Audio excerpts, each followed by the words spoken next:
Have you ever wondered what your dreams mean? Join us in Dream School at thisjungianlife.com and find out. Jung wrote, "Dreams are a little hidden door in the innermost and most secret recesses of the soul." Dream School is a unique, self-paced online program you can start at any time that unlocks access to your inner world. Our 12-month program provides the support, knowledge, and guidance you need to reach within, decipher your personal dream code, and harness it to optimize your life. By enrolling, you'll join an affirming community of fellow travelers, each pursuing a unique quest. And it's fun. Join us on an adventure to wholeness and healing through understanding your dreams. Go to thisjungianlife.com and click on Dream School. You'll be taken to our secure checkout. Once you join, you'll get immediate access to our first 3 modules. You can get started right away. We look forward to seeing you there. Welcome to This Jungian Life. 3 good friends and Jungian analysts, Lisa Marciano, Deborah Stewart, and Joseph Lee, invite you to join them for an intimate and honest conversation that brings a psychological perspective to important issues of the day. I'm Lisa Marciano, and I'm a Jungian analyst in Philadelphia. I'm Joseph Lee, and I'm a Jungian analyst in Virginia Beach, Virginia. I'm Deborah Stewart, a Jungian analyst on Cape Cod.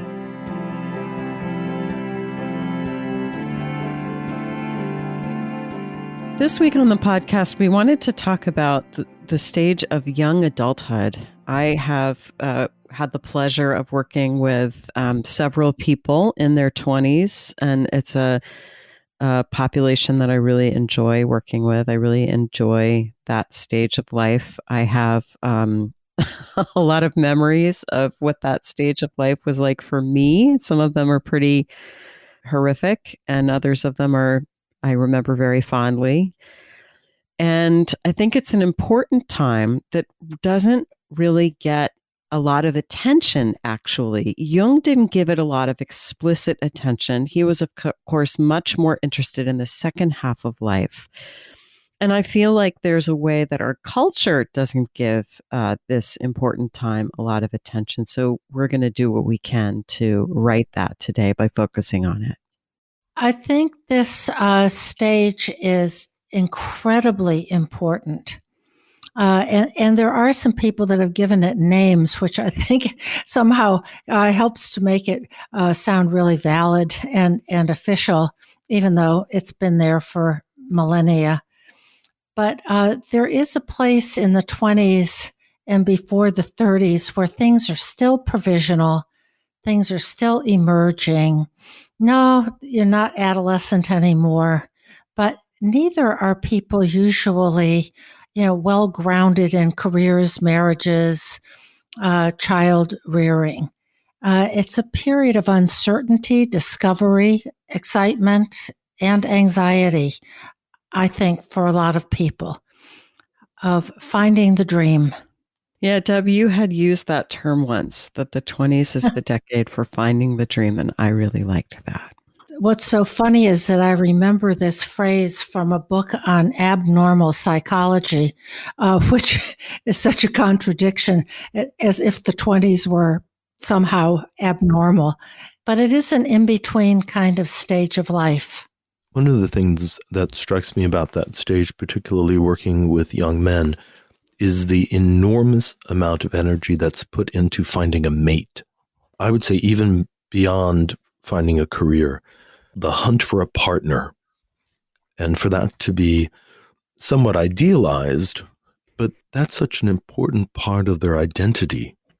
Right. So there's a way that we're kind of expected to, we usually enter the 20s without a career or a partner. And most of us sort of expect that we'll leave the 20s with a career and with a partner. That's some pretty heavy lifting to do in a single decade. And yet a lot of young people do. This libidinal drive, this kind of tectonic force that begins to rumble in all of us as we enter our 20s gives us this extraordinary amount of energy to go forth and fumble through all of this learning. So it's a period really of discovery, of adventure, of anxiety. And I'm turning for just a very brief moment to Freud, who famously divided life into love and work, Leben and Arbeiten.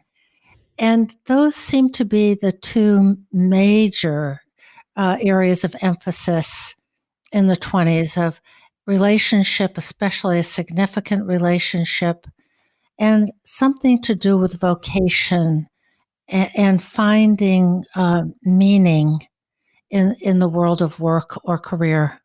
And those two things also mean that you're finding your place in the world, really, which is why it feels so fraught. And I think there's so much fear at times because being able to find your way into the work world or into your vocation is for many of us going to be how we take our place in the wider world. And there can be a fear that what if I can't? What if I don't manage that?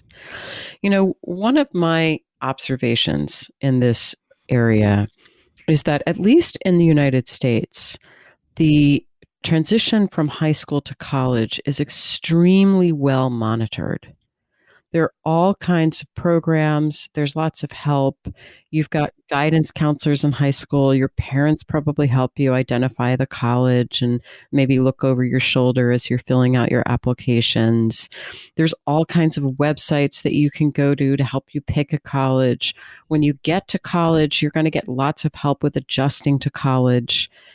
And then you get to the end of college, and I'm working with a few people that are in this area right now. You get to the end of college, and it's like, I mean, maybe there's a career advisor on campus, but in general, it's a much bigger transition to go from college to the work world than from high school to college, and there's much less help. And I find that that's really striking. That there's not a lot of help to offer people. Here's how you get on the road either practically or also kind of psycho-spiritually. Here's what this means, and here's some tools as you grapple with this transition. So there's not a lot of help in terms of launching the career, but there's also a loss of friend group and loneliness. I think young people come out of the artificial camaraderie of college where you're living and working and you have access to your friend group for incredible amount of time, 20 hours a week. And all of a sudden you land your first, entry level job in a different city. And a lot of young people, myself included, feel shocked that it's not so easy to develop meaningful relationships. Yeah. I think you're both touching on something that is so important, which is the lack of support and attention being given to the transition from college, especially into the work world. Because presumably, if one transitions from high school into the work world, you may be in the same town that you grew up in, with family and neighbors and just a familiar environment. But nonetheless, regardless of which way it is, there's something about this transition into young adulthood that is not attended to. And I think people really feel like they're thrown from the frying pan into the fire. Well, you're 20 something years old now, so you're an adult. You just got to get out there and get a job and figure it out. Maybe I want to tell a personal story here, which it would explain some of my interest in this topic. I mean, I think I look back at this time in my life and I'm sort of fascinated by my whole process. But one story in particular comes to mind, which is I've always been the kind of person who does a lot of emotional work in advance of important events. So I do a lot of anticipatory mourning. I just kind of came out that way.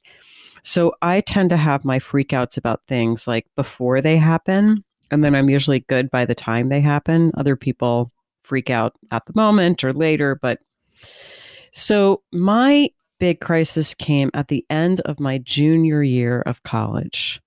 I had friends who were seniors. I had watched them graduate. And then I think it really landed in my psyche that I was up next.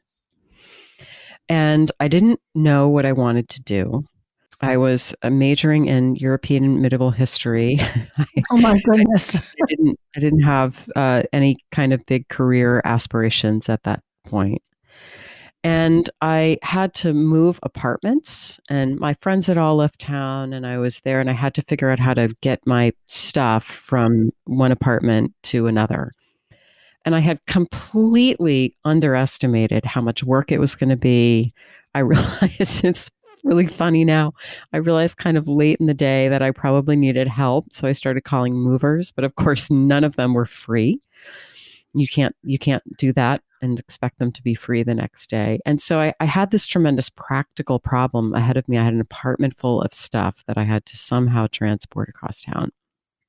And it just broke me. I remember going to buy boxes and sort of holding this really practical thing about how I was going to do this enormous job, but also these existential questions of, really kind of, why am I here? Why am I on the planet? And I remember thinking, I'm going to have to get a job so that I can do things like have money to buy boxes to move stuff.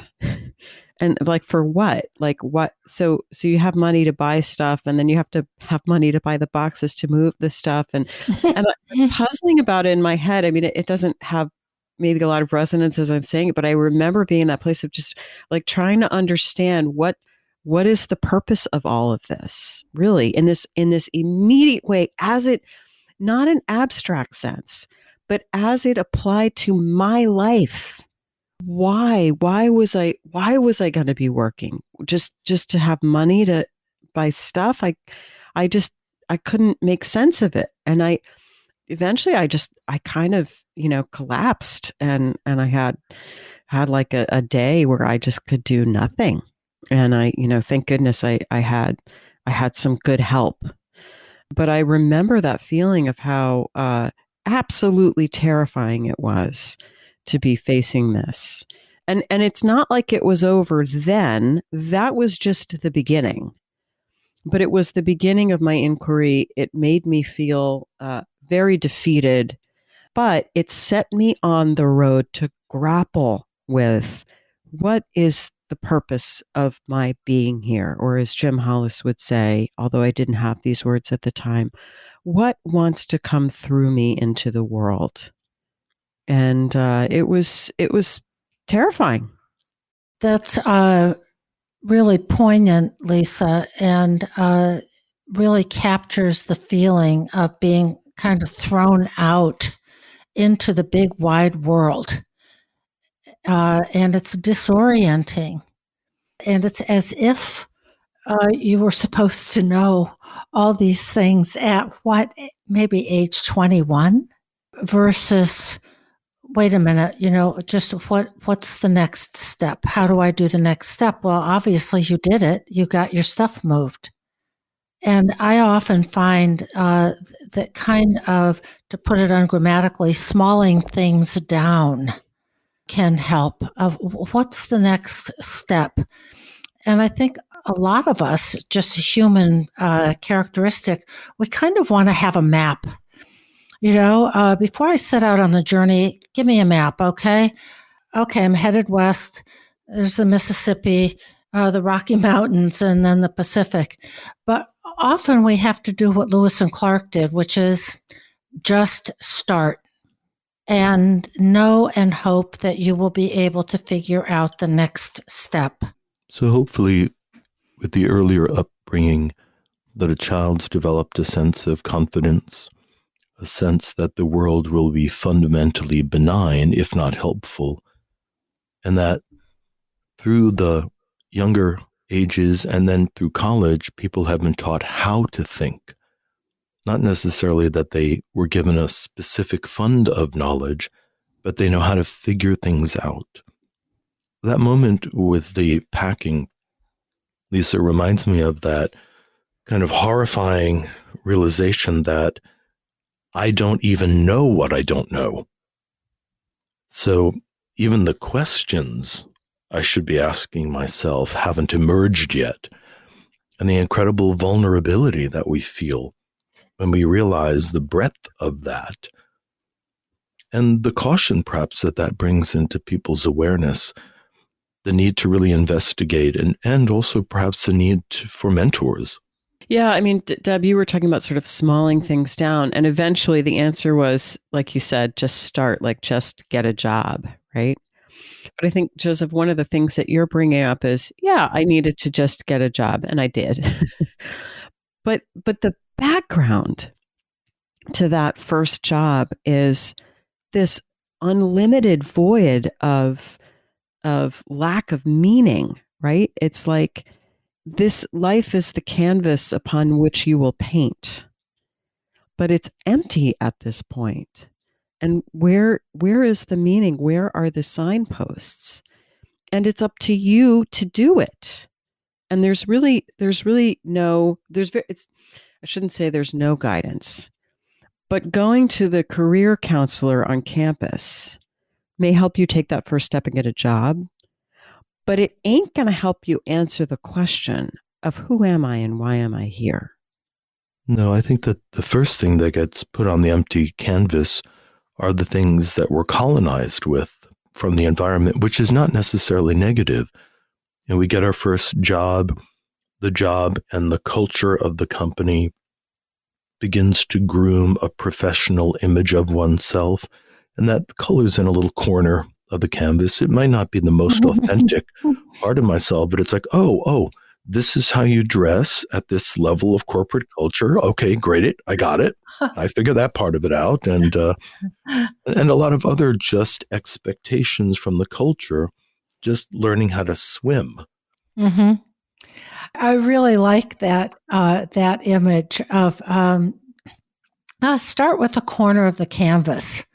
What do people wear in this workplace? Okay, got that. Check. And I also like what you said before about the expectation that somehow life will be at least relatively benign or even welcoming. And the image I often use is the river of life. Get in whatever kind of vehicle or craft you have and get on the river. Maybe stay close to shore if you can. You've got a paddle, but that the river's going someplace and it will take you.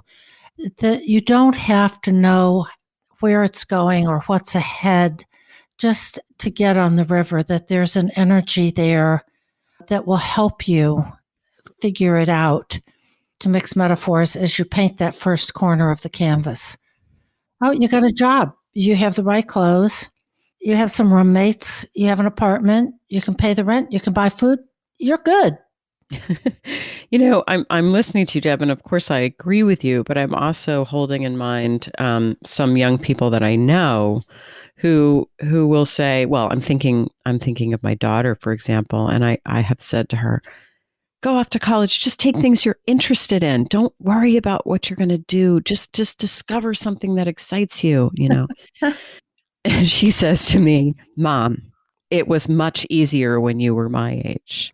And, she might be right. It may be very easy for me to say that. And I'm thinking of other people that I know, who say, well, but what if I get in that river? What if I get a job and then I don't like where it takes me? That economically there are real things at work here. And maybe if you know that you want to go to point, Z out there, that you need to figure out now which part of the river to be on to get there. Now, I'm not saying that that's necessarily true. I'm just lifting up that, there is the kind of reality factor of our economy, and especially those young people who are making their way in the beginning part of their professional career among COVID. I think sometimes it's harder and sometimes it's easier, but I also would like to hold up to the light whether it really was easier in the, quote, good old days, because I don't think that it was. One of the problems is that today we have lots and lots and lots of options and choice. We see all kinds of things on the internet, on TV, from our peers. It goes on and on. So one of them is this paralysis of, oh my God, do I want to live in this city or that city, or go here or do that?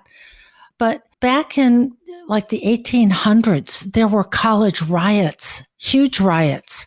In 1823 or something, Harvard expelled half the class because they rioted. There were huge dislocations as America became industrialized and people left the farm for really difficult and stultifying factory jobs, which don't seem like they were any big picnic to me. People who got married right out of high school or before completing high school, started families in their late teens, were locked into a life with very few choices. So I think it's different today, and this period has its own hardships, as does every other stage of life. But it may be revising expectations from really, really big things to what's a step I can take. So doing what's possible, what's in front of us, what we can recognize, is a way of getting out of that paralysis, which is really essential. And as you said, Deb, just beginning to color in the outer edge of the painting of one's life. I'll take that first job, even though I know I'm not going to love it, but at least I'll make a little bit of money and I'll learn something about this or that. Exactly. And so out of that comes what I think Lisa was mentioning, is the emergence of a strategy that a lot of young people, come out of high school feeling that they've got to get a strategy, an efficient strategy to get to some career that they haven't chosen yet, but any inefficiency in that is really going to turn out disastrous. And as you said, in this economic climate, the disaster may be, I've added a year to college and that's very expensive, or there's some classes which I loved, but then don't really operationalize my earning potential. But this collision of values, and we'd love to grant them this exploratory joy, as if life is a big Montessori school. I mean, we'd love that for them. Yeah. And, life gives them a boot up the keister and isn't always as kind as that. So I wonder if what we're talking about, or what I was trying to point to with my sort of just get going and take a step is what's the attitude about it? Is my attitude, oh my God, this is hard. I'm having a hard day, but it's kind of a wild adventure and I'm equal to it. I'm basically equal to it. Like Lisa, you were basically equal despite the anxiety to getting all your stuff moved. And the answer that just popped right up for me, Deb, when you said, what's the attitude, is the tarot card of the Fool. And Joseph, you're much more conversant in tarot than I am.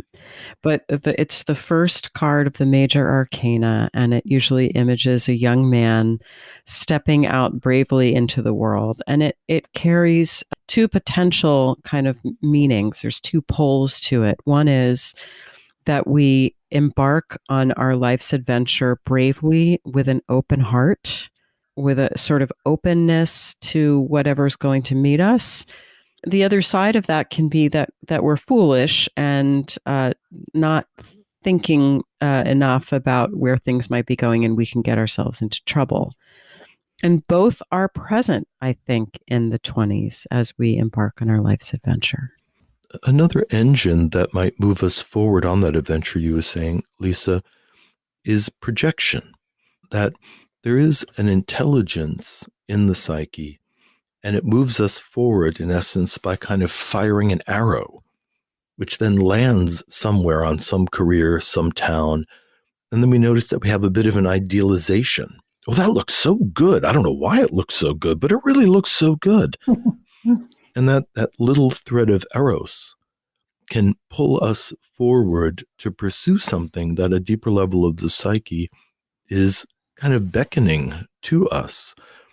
And one of the things that sometimes is driving these little enticements, is that as human beings, we have a latent image of the progressed ego floating somewhere in the unconscious, that this wise part of ourselves is imagining who we are becoming.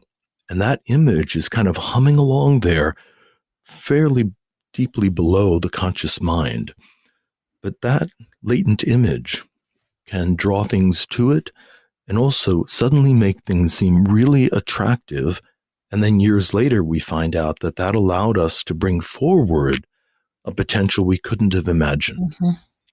Yeah, a couple things come up for me about that. First of all, there's Hillman talks about the myth of in Plato's Republic. And part of that is that before birth, we each are assigned a daimon who understands our individual destiny and the thing that we need to do in our waking life. And when we cross over the threshold at birth, we forget, but our daimon remembers. And so the daimon becomes kind of the carrier of destiny. So we're listening for those whispers from our daimon, Joseph, which I think is kind of what you were talking about. Also, Joseph, I love that you pulled in this idea of the progressed ego, because this is something that Jung explored actually when he was in his 20s, when he was writing his dissertation, because he studied a medium, a young, talented medium who was actually his cousin. And the utterances that came through her during seances, he said that this was kind of a sort of unconscious, progressed inner wisdom that was speaking. So he was onto that idea very early. And of course, that's kind of the earliest iteration of I think, what maybe we would later call his notion of the self. But it is this idea that we come back to again and again on the podcast, the sense of telos, that there is somewhere that we are meant to go. And I think one of the things that makes young adulthood very fraught is we may sense that, but we either don't know what it is yet, or we can't get our hands around it, or we're not sure we're going to be able to do it. So the stakes can feel really high. So I'm kind of tying the idea of telos and those areas of interest, maybe intuition, of your college major, Lisa, and look where that eventually kind of what it grew into.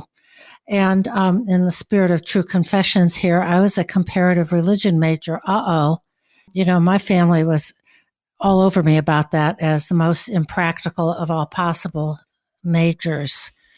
But how important it is to attend to those intuitions and interests and likes. And I'm kind of linking this of maybe the daimon is that river guide on the river of life, that your life is going somewhere. There is a purpose and a meaning, and it may not appear like a wonderful, detailed map, but that doesn't mean you shouldn't begin and that there isn't help as you find your way. I'm thinking, Deb, that once people find a boat and they hop on, and maybe if you're lucky, there's a couple of other people there. Maybe they're your age, maybe they're younger or older. But at some point, when we're on that boat, we have to make a decision. And in order to make a decision, we have to establish a criteria. So sometimes when we're kind of grabbing around for a criteria, some people in their 20s, and I've heard this, default to a kind of hackneyed phrase that Joseph Campbell used, which was then taken out of context, that you have to follow your bliss. And then people have this exalted, tremendous feeling of exultation and joy and excitement. And that if they can't imagine that a decision is going to lead to that, then they'll often reject a decision. or they'll even reject making any decision because nothing in front of them seems to promise bliss. So one of the things I'd love to dispossess people in their 20s of is that phrase is just a lie. It's just a downright disaster. And that we need much more sophisticated criteria for whether or not we move away from or towards something, because things are more complicated than that. Yeah, I appreciate what you're saying, Joseph, and I think I have a formulation around that. Is that I do think, you talked about the projection and this little thread of eros, and Deb was talking about intuition. I picked medieval European history because something caught me about that. I fell in love with it.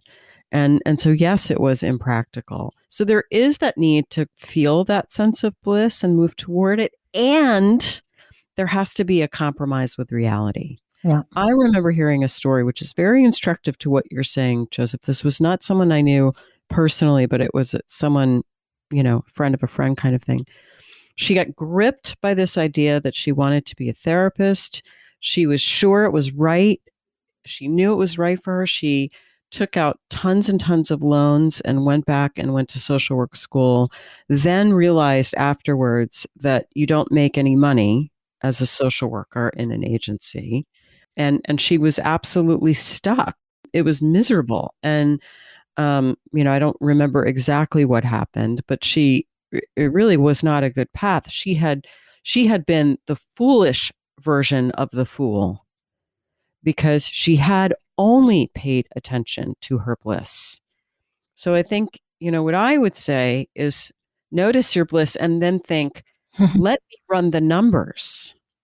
We do need a modicum of kind of reality testing. And this goes back to what you were saying before, Deb, I think about sort of ego is, can I make this work?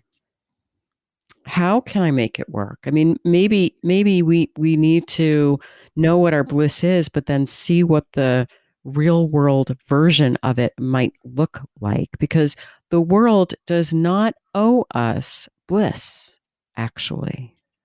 So we have to kind of figure out how to tether our intuition, our interests, our bliss to operationalizing some kind of real world step and the realities around income, paying rent, and making our way in the world. How to bring that down into something that is doable in a transactional, capitalistic way that our society operates. So maybe, I'm thinking about your friend who had a dream about being a therapist, a social worker, that really wasn't tethered to reality. And it doesn't take a lot to know that as a social worker, you're not going to make a lot of money. All three of us here can attest to that. How to hold those two polarities. What I'm really interested in, what wants to come into the world through me, where my life might be going, and what are some real world practical steps and consequences that I can take and that I can live with.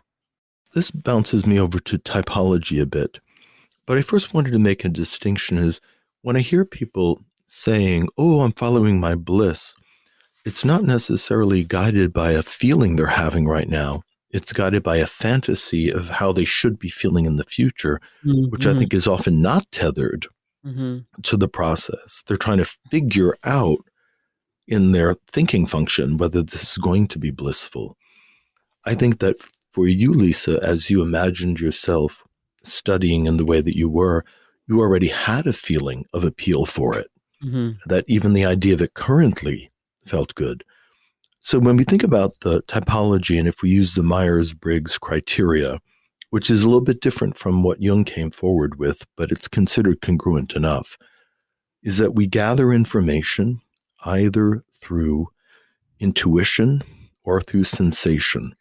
We gather information with intuition from non-logical sources, from these very subtle hints, from dreams, from sensations that just kind of rise up from the unconscious, or we have a tendency to use the five senses to give us data. So we get data however we do, and then there are two evaluative processes. Either we're going to think about it and create some kind of a rational criteria that we can talk to ourselves about that makes sense, or we're going to feel our way through it, which is not so much about emotions, but about attraction. When we feel something is attracted, there is something inside of us that has created a magnetic field to it. So ideally, what we were saying earlier about the social work disappointment is that both feeling and thinking often have to have some kind of a voice.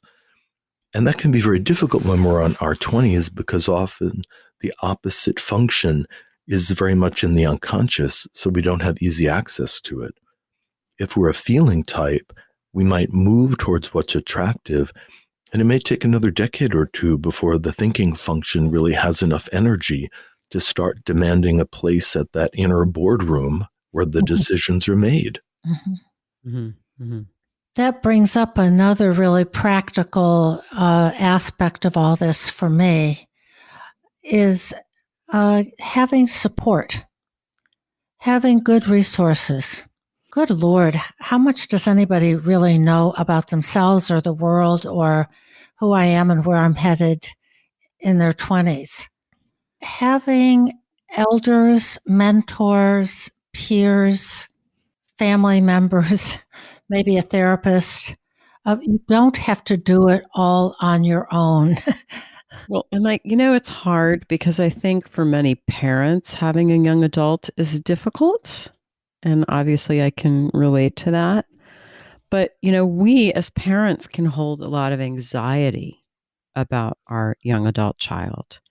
And we can have expectations that he or she, get a job, I know that the young adults that I work with sometimes feel that very heavily, the weight of parental expectations that they will be able to achieve. They may feel like they have to meet a certain kind of family standard of achievement or accomplishment.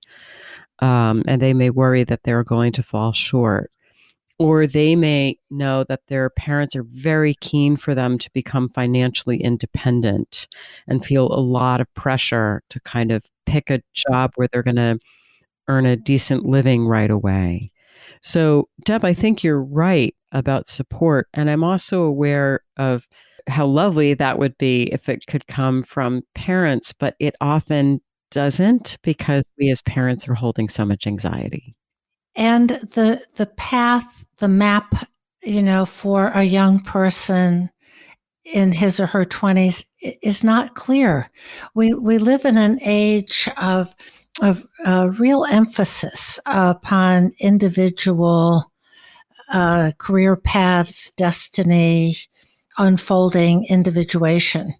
It's not so clear that, okay, well, you're just going to be on the farm and you're going to work the farm just like we always have. So I think it's a complicated matter to help a young person find his or her way in the world, to just be able to be self-supporting and stable and have some basic sense of competence and mastery. I have a job, I can pay the rent, I can buy food. That's enough for now. I have to reference one of the people who was so formative in kind of mapping stages of life, and that is Erik Erikson. And what he talks about is how in adolescence is a time for identity formation. But then comes this stage that he calls, or other people call, provisional adulthood or emerging adulthood. And that the important components of that are developing a capacity for intimacy, which means a capacity to make a commitment. And that might be out there in the world as well as with other people. And that requires, what we've touched on is the ability to manage anxiety, or what he calls facing the fear of ego loss in situations that call for self-abandonment. So I think that's really interesting. How to do what you don't know how to do, and kind of put a foot in that, take a step toward it anyway, knowing that somehow you will be enough. So I like his language. I like what I feel is the implicit encouragement to go forward, because part of developing ego strength is putting your foot in the water, doing it anyway, facing the fear and doing it anyway. And of course, scaling it so that it's not, it's not the wrong size challenge. But this is a time of life that is about growing yourself and meeting challenges in relationships, and out there in the world of work. I'd like to introduce a little mystical ideas.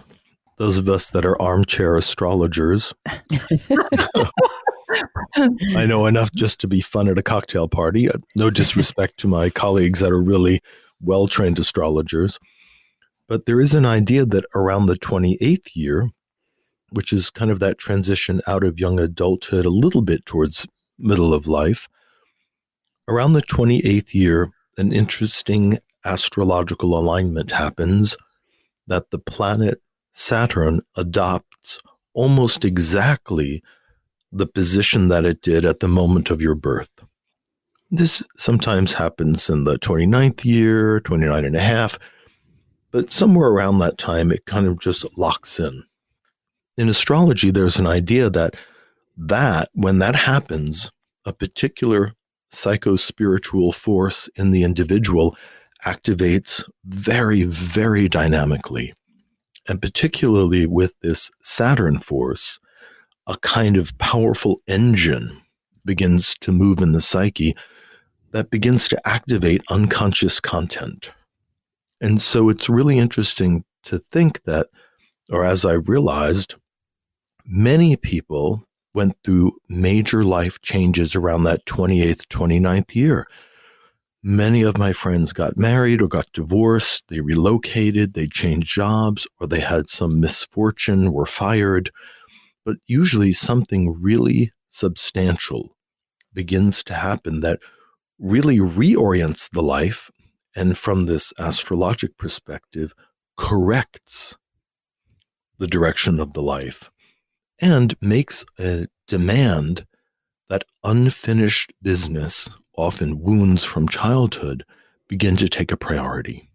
Oh, that's really interesting. I mean, I certainly had, my life was fundamentally and somewhat brusquely reorganized when I was 28. And that is, in fact, when the germ of the idea to become a Jungian analyst was first planted.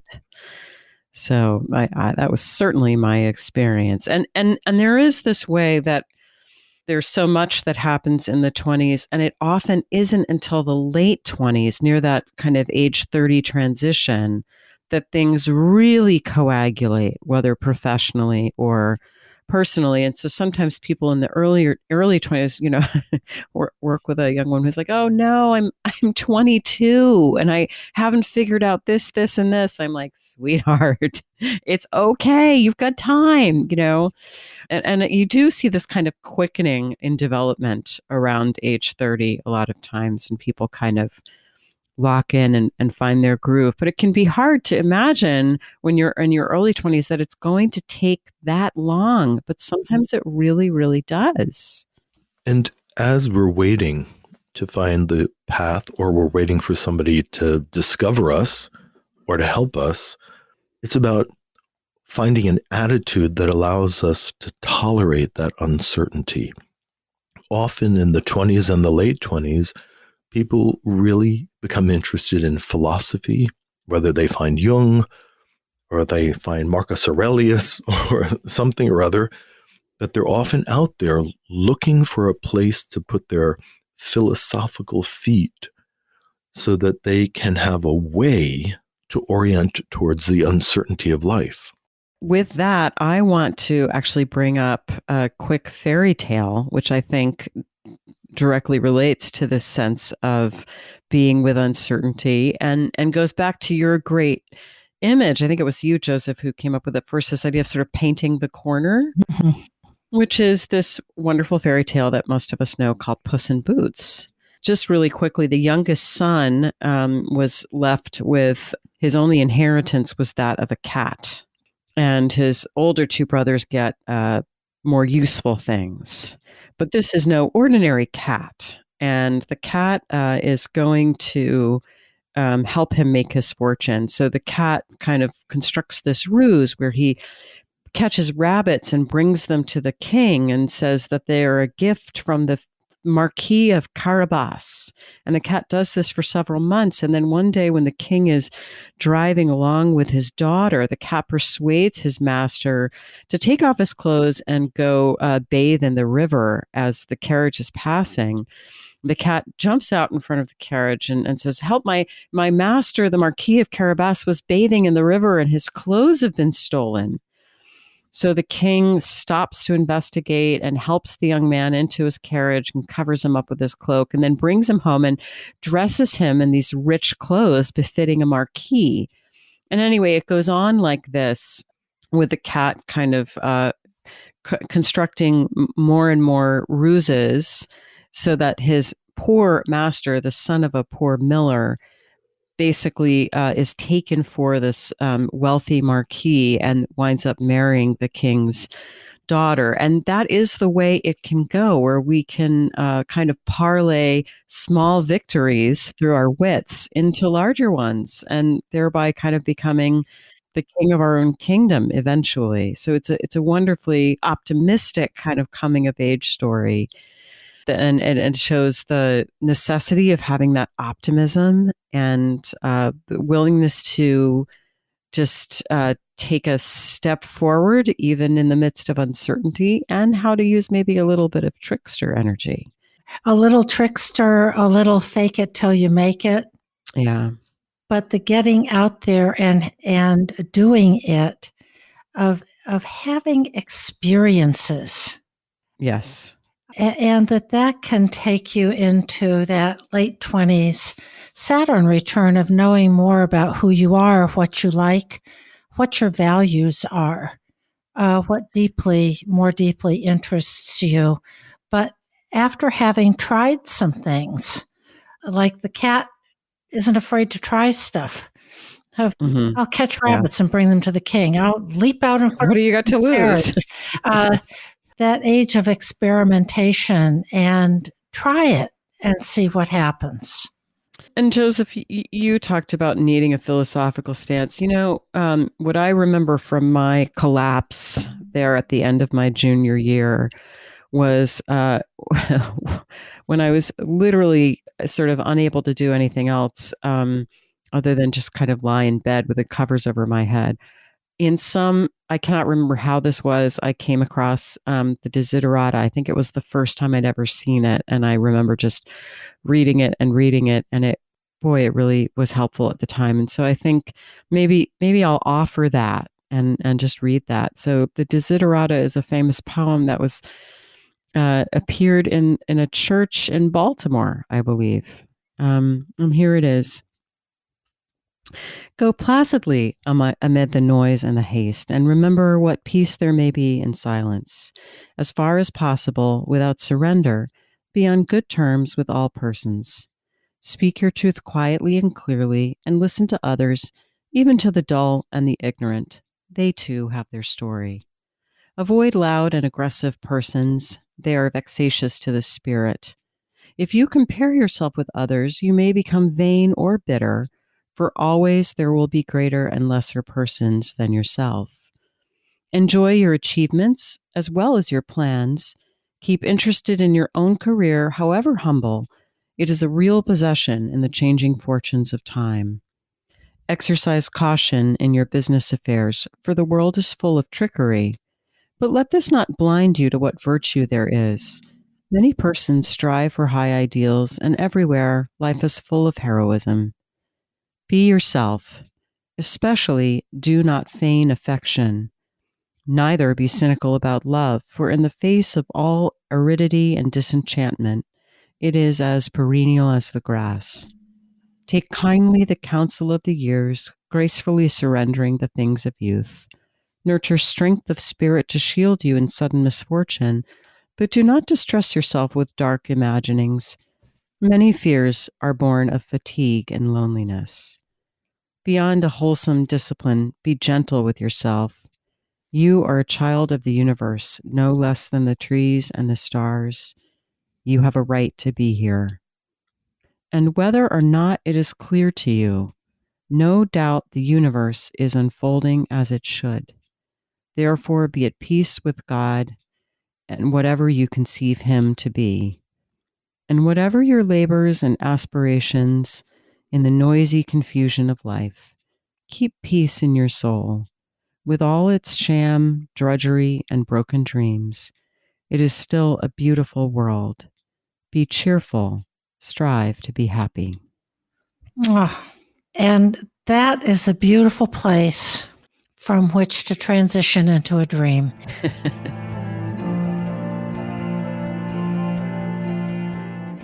Hi, this is Deb from This Jungian Life podcast. Joseph, Lisa, and I have been deeply moved by your response to our work, but producing, editing, and distributing it involves substantial expenses, and now we need your help. Please stop by our website, thisjungianlife.com, and click on the heading Be Our Patron. You'll be redirected to our Patreon funding page. Patreon helps creators connect with people who believe in projects like ours. There, you can sign up with your credit card to support us for as little as $1 a month. And at higher levels of support, we'll provide special episodes, behind-the-scenes photos and stories, and a chance to join a select pool of listeners for dream interpretations. Once again, please go to thisjungianlife.com and click on Be Our Patron. Thank you.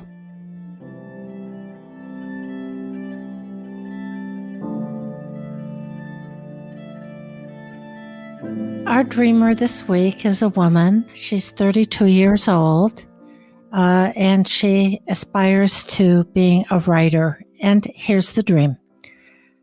I walk into my older brother's bedroom in my childhood home. The room is full of sunlight. I head toward a mirror that is leaning against the window. I pull down my pants to check on a tattoo I recently got on my right thigh. And she says, I really did get a tattoo there recently. As I'm pulling my pants down, I see another tattoo on my left thigh. It's massive.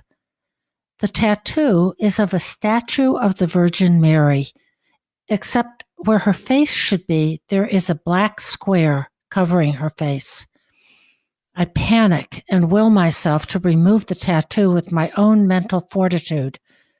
The tattoo began to disappear, then came back, then finally disappeared. And for context, she says that she had plans to meet up with an ex, and she was nervous about that. And she's also in therapy 3 times a week. The main feelings in the dream were disturbed, horrified, and she also felt incredibly strong feelings of visceral disgust. And she feels it now as she thinks about the dream, and felt a lot of relief once the tattoo was gone. And for a little bit of additional context, she said she had a religious dream take place in that bedroom once before, only that time the figure was of a male statue made out of white bed linens. Such interesting images. I'm noticing right at the beginning that we're in her childhood home. So we're back in the kind of family complex. and in her older brother's bedroom. Now, I really wish I knew something about this older brother, because that seems really significant and it would point us, I think, give us a sense of what this might really be about, but we don't have that information. I would also love to know what the tattoo on her right thigh was that she really did get. It Yes. would be so helpful, and it's kind of tantalizing to imagine that there is an image that she felt strongly enough about to have it tattooed on her right thigh. But what we know is that she has a tattoo on her left thigh that is massive, of the Virgin Mary with basically her face blacked out. Well, it's also interesting because it's actually a statue of the Virgin Mary, which I Right. think is interesting. You know what this makes me feel, and I'm working very intuitively and kind of taking it into a different angle. I'm thinking about the negative mother complex. So the dreamer goes into her brother's bedroom, and then all of a sudden, an image of the Virgin Mary with the face blocked out appears on her thigh. So if I step back and think about what might the brother's relationship to the mother be, such that it would make an impress on her, and the impress on her would be deeply, deeply disturbing, even disgusting. So it goes more to questions than anything else, and I apologize for making a lot of assumptions, but we don't have a lot of context for the dream. But it makes me wonder if a very ambivalent image of the mother that was carried in the family has somehow rising forward to be re-examined. And that because it's a shadow figure, or there's something very upsetting about this version of the mother complex, the ego is deeply distressed about it and wants to push it back into the unconscious, wants to make it disappear because it evokes such strong feelings of disgust. And disgust is a very common feeling people have when they're brushing against the shadow. Mhm. It feels very dangerous, very unappealing, very problematic. Yeah. I think you're really onto something, Joseph. And Lisa, you pointed out too that it's a statue. The tattoo is a statue of the Virgin Mary. So that kind of adds to this hypothesis because there's no life in a statue. It's an image of something literally carved in stone. And what does a stone image convey of lifelessness? Stone is cold. The stony, faceless mother Mm-hmm. that I just want to get off me, get out of me, get away from. Yeah, and it's on her left thigh, so that would be kind of associated with the unconscious. That's really interesting, and I that feels resonant. I was also thinking about. I mean, obviously, the Virgin Mary is an archetypal image, and that there's some way that the archetype has gotten constellated.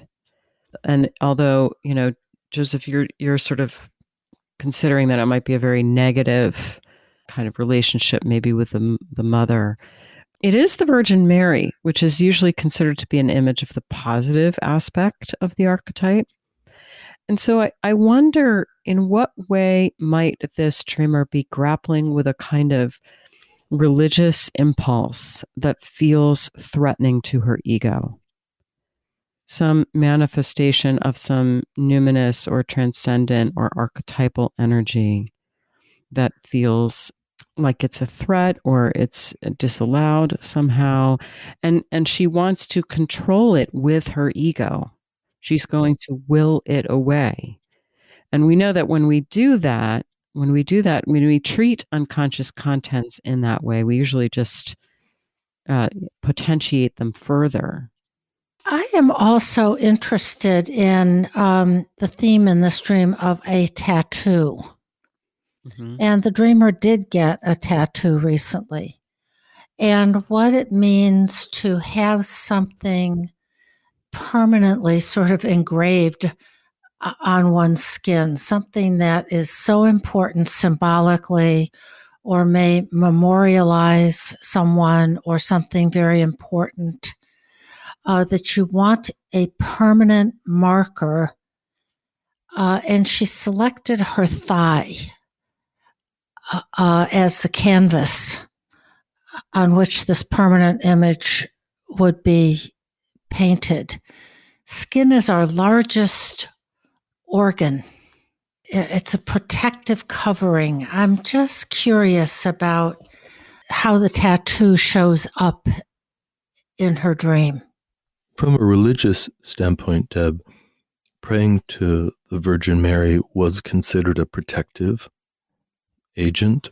One prayed the rosary, one prayed for the intercession of Mary so that the impact of one's sins would be mediated, maybe blotted out, perhaps even the blotting out of her face in a very indirect way, speaking to that. But the Virgin Mary, for many people who are raised in a Catholic environment, can be somewhat ambivalent.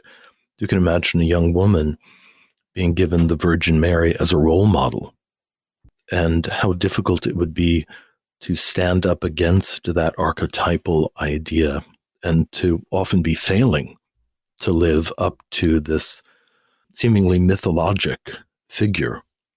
Yeah, something is being reflected to her in a room full of sunlight and a mirror leaning against the window. She is really being shown something here and being asked, I think, to raise it into consciousness, which is why she sent us the dream and why we're talking about it, of what this archetype of the Virgin Mary, the mother, means, and what her tattoo on her right thigh means to her also. Right. It's almost like the whatever's on the right thigh might be what's in consciousness or what she identifies with consciously, and what's on the left thigh would be what's in the unconscious. And it might be that, she wants to be a writer, so she wants to kind of dip into the world of the unconscious and have more of a conversation with it. I think that's what fiction writers ultimately do. It's like the unconscious is actually coming forward to meet her from within, just appearing on her thigh, but she feels kind of repulsed by it. That's absolutely the path, that as difficult as the image is, for her to go back in when she's meditating, so to speak, and really face the image, face the statue of Mary with the face blacked out with a big square, and sit with it and try to allow those feelings of distress to inform it. What part of the body is distressed? What do those feelings remind you of from any time period, from anything you've ever experienced before? And as you court those memories back into awareness, to trust that a lot of things are put away when we're younger because we can't tolerate them. But when they come back to us later in life, we are strong enough to integrate something that may have been overwhelming at that time. I wonder about her older brother and whether he represents a kind of agency as an opposite sex and possibly sort of animus figure. And she mentions that she had a religious dream in that bedroom once before of a male statue. So I wonder if there is some way she's reaching for an aspect of the masculine in herself. And it's in that bedroom that these tattoos are reflected to her in the mirror. Something that wants to come into more consciousness as she is reaching for a new occupation. It certainly seems like there is an encounter with some numinous energy that's looking to find its way to her, doesn't it? You've been listening to This Jungian Life. From our website, thisjungianlife.com, you can follow us on Twitter, like us on Facebook, Help us produce future episodes by funding us through Patreon and submit your dreams for possible interpretation on another episode. We'd like to thank our listener who shared a dream for today's show and hope you'll let us know what topics you'd enjoy hearing more about. Until next time, keep living this Jungian life.